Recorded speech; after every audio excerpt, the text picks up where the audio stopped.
হচ্ছে নাসিরউদ্দিন পাটোয়ারি জুলাই গণঅভ্যুত্থানের বলতে গেলে সম্মুখ সারির হচ্ছে উনি যোদ্ধা এবং উনি হচ্ছে নতুন বাংলাদেশের বিনির্মাণে আমরা যে এবার হচ্ছে ত্রয়োদশ জাতীয় নির্বাচনে আমরা যে শাপলাকলি প্রতীক নিয়ে নাসিরউদ্দিন পাটোয়ারি তিনি হচ্ছে ঢাকা ৮ আসনে মির্জা আব্বাসের প্রতিদ্বন্দ্বিতা করতেছে। সো আপনি হচ্ছে গণভোটে হ্যাঁ দিবেন এবং অবশ্যই যদি নাসিরউদ্দিন পাটোয়ারি যে ইশতেহার আছে শাপলাকলি আপনাদেরকে যেই জিনিসটা হচ্ছে করতেছে অফার করতেছে সেই অনুযায়ী একটা সন্ত্রাসী চাঁদাবাজি দখলবাদ মুক্ত একটা ঢাকা ৮ আসন করার জন্য আপনারা হচ্ছে শাপলাকলিতে ভোট দিবেন।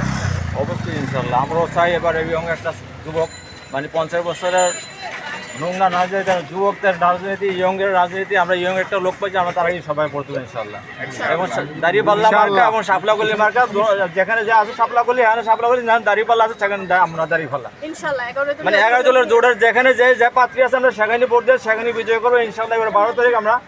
ইসলামিক দল বিজয় করবো ইনশাল্লাহ।